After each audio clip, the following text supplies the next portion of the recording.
Okay, सो इस video में मैंने लिया है 4 प्रॉब्लम्स, ठीक है। पहला प्रॉब्लम में है 2 मास m1 और m2 आपस में कांटेक्ट में है और एक force towards the right act हो रही है m1 पे। नेक्स्ट में है 2 ब्लॉक m1 m2 कनेक्टेड हैं एक स्ट्रिंग से, इनएक्सटेंसिबल स्ट्रिंग है और मासलेस भी है, नेग्लिजिबल मास है, वो भी कंसिडर करते हुए चल रहे हैं, m1 और m2 है। तीसरे में फोर्स लग रहा है और 3 ब्लॉक्स आपस में कांटेक्ट में है। चौथे प्रॉब्लम में 3 ब्लॉक्स हैं और स्ट्रिंग से कनेक्टेड है। क्लियर? तो देखते हैं एक एक को सॉल्व कैसे करें। और सॉल्व करने के लिए सीधा है पहला फंडा, फ्री बॉडी डायग्राम बनाइए। तो पहले प्रॉब्लम में फ्री बॉडी डायग्राम दोनों बॉडीज़ के देखें। पहले m1 को देखते हैं। तो m1 को एक पॉइंट मास से रिप्लेस कर लिए। नाउ m1 पे देखो फोर्स एक्ट हो रही है, m2 पे नहीं एक्ट हो रही है। F जो फोर्स है किस पे है, तो m1 पे टुवर्ड्स द राइट एक्सिस का यही अपने किया है। एक एक्सिस इस पे यही चलेगा, अभी सब तो उस तरह से हॉरिजॉन्टल वर्टिकल पोजीशन में है, तो ये वाला ही एक्सिस अभी चलाएंगे। ओके, तो F फोर्स इस पे राइट वार्ड लग रही है, ये m1 है ये, ठीक है। और स्मूथ सरफेस है तो कोई फ्रिक्शन वगैरह कुछ अभी कंसिडर नहीं करे और इनर्शियल फ्रेम ऑफ रेफरेंस में है। ऑब्जर्वर हमारा अर्थ पे है। नाउ बॉडी पे लेफ्ट वार्ड कोई फोर्स है तो देखें, इन दोनों के बीच में कांटेक्ट है। इसका मतलब m1 इसके ऊपर एक फोर्स लगा रही है नॉर्मल रिएक्शन, और ये इसके ऊपर नॉर्मल रिएक्शन लगा रहे हैं। इसको NH मान लेते हैं, ठीक है। तो यहाँ पे इस पे लेफ्ट साइड में NH है। अच्छा, नीचे इस पे अपना वेट है सो है ही m1g, और ऊपर एक इस पे नॉर्मल कॉन्टैक्ट फोर्स N1 लग रही होगी। क्लियर? इसी तरह से सेकेंड बॉडी को अगर देखें तो सेकेंड बॉडी को भी पॉइंट मास से रिप्लेस कर दिया। नीचे उस पे m2g वेट, ऊपर एक N2 नॉर्मल कॉन्टैक्ट फोर्स, और न्यूटन्स थर्ड लॉ के कारण अगर ये बॉडी उस पर नॉर्मल कॉन्टैक्ट फोर्स अप्लाई कर रही है तो बॉडी 2 भी पहले पे नॉर्मल कॉन्टैक्ट फोर्स लगाई, जो कि यहाँ NH था, अब ये इधर NH है। क्लियर? मान लो बॉडी एक्सीलरेट है। फ्री बॉडी डायग्राम में ध्यान रखना है, मास इंटू एक्सीलरेशन नहीं करना है, एक्सीलरेशन देना है इस तरह से अलग एरो पे।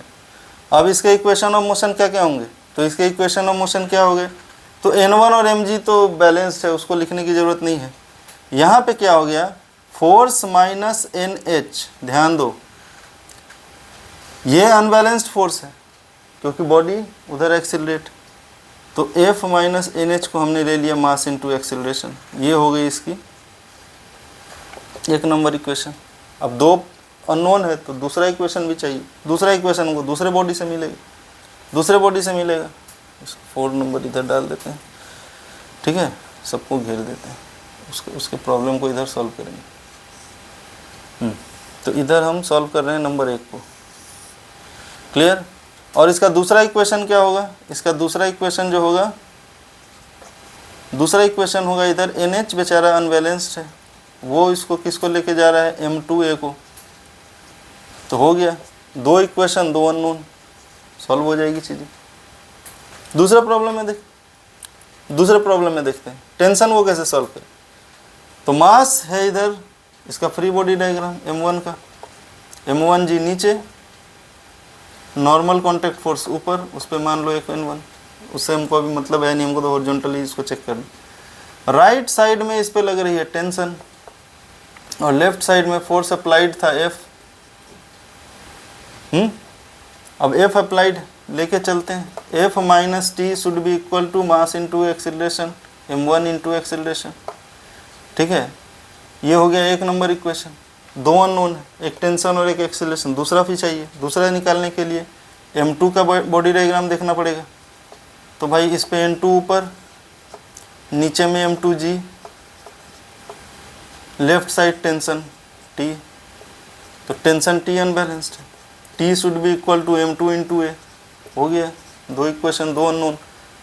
सॉल्व करते समय अगर मेरी एक्सीलरेशन की डायरेक्शन निगेटिव आ जाती है, इसका मतलब मैंने जो कंसीडर किया है उसके उल्टा चलेगा। हालांकि ऐसे इस केस में नहीं होगा, लेकिन अगर मैं मान लेता कि t माइनस एफ से अगर प्रॉब्लम सॉल्व करता तो एक्सीलरेशन निगेटिव आ जाता। एनीवे,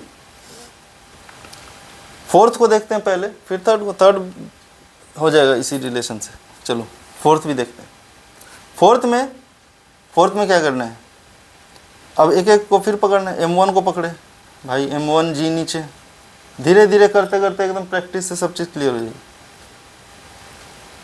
n ऊपर की तरफ n1, बॉडी पे लेफ्ट वार्ड फोर्स F लग रहा है। अच्छा, दो स्ट्रिंग है, दोनों अलग अलग। बॉडी m2 इक्विलिब्रियम में है ही नहीं, बॉडी m2 इक्विलिब्रियम में नहीं है, एक्सीलरेटेड हो रही है लेफ्ट वार्ड। इसका मतलब t1 t2 अलग अलग होंगे, दोनों स्ट्रिंग में टेंशन भी सेम नहीं होगा। तो इधर की तरफ हमने t1 कंसीडर कर लिया। अब देखते हैं इसका, तो हो गया हमारा F minus T1 should be equal to m1 into a, एक नंबर इक्वेशन। दूसरे का फ्री बॉडी डायग्राम बनाओ, दूसरे का बनाते हैं। m2g नीचे की तरफ और नॉर्मल कॉन्टैक्ट n2 ऊपर की तरफ, एक फोर्स लेफ्ट वार्ड T1, एक राइट वार्ड T2। दूसरा इक्वेशन क्या बनेगा हमारा, T1 minus T2 is equal to m2a, 2 number. और फिर तीसरा फ्री बॉडी डायग्राम बनाए। m3g नीचे, n3 ऊपर, बैलेंस्ड है। एक लेफ्ट वार्ड बेचारा T2 है, अनबैलेंस्ड, तो T2 should be equal to m3 into a. अब करना क्या है, इन दोनों को 2 और 3 को सॉल्व कर दो, T1 निकलेगा। T1 और ए में रिलेशन, ऊपर वाले सॉल्व कर दो, एक्सेलरेशन निकालो, एक्सेलरेशन सॉल्व करके T1 निकालो। तो इस तरह से हमारा जो 3 बॉडीज़ लगे हुए हैं स्ट्रिंग के द्वारा, उनके प्रॉब्लम भी सॉल्व हो गए। थर्ड वाले में नॉर्मल रिएक्शन था, यहाँ स्पेस कम है तो मैं ऊपर वाले को रब कर रहा हूँ और थर्ड प्रॉब्लम को सॉल्व करते हैं। थर्ड प्रॉब्लम में m1 को पकड़ा, m1g नीचे की तरफ, नॉर्मल कॉन्टैक्ट फोर्स ऊपर की तरफ। अच्छा, फोर्स F इधर अप्लाइड है, F अप्लाइड हुआ है तो ऑब्वियसली ये इसको पुश करेगा। इसमें एक नॉर्मल n1 मान लो या r1 जनरेट कर रहा है, तो ये इस पे भी r1 जनरेट करेगा। यहाँ पे ये इस पे r2 जनरेट कर रहा है, तो इधर r2 ये जनरेट करेगा। तो पहले वाले बॉडी पे क्या क्या फोर्स लग रही है, F लगी है राइट वार्ड, लेफ्ट वार्ड लग रही है हमारी r1, यानी कि हमारा रिलेशन हो गया। मान लो बॉडी इधर की तरफ एक्सेलरेट हो रही है, तो F minus r1 should be equal to m1 into a, एक नंबर इक्वेशन हो गया। दूसरे बॉडी का डायग्राम पकड़े, m2g ऊपर में n2, ठीक है। इस पे जो है लेफ्ट वार्ड r2 लग रहा है और राइट वार्ड r1 लग रहा है। F नहीं है उस पर, सेकेंड वाले पे F नहीं है, F को नहीं कंसिडर। तो r1 minus r2 should be equal to m2a, ये हो गया सेकेंड नंबर इक्वेशन।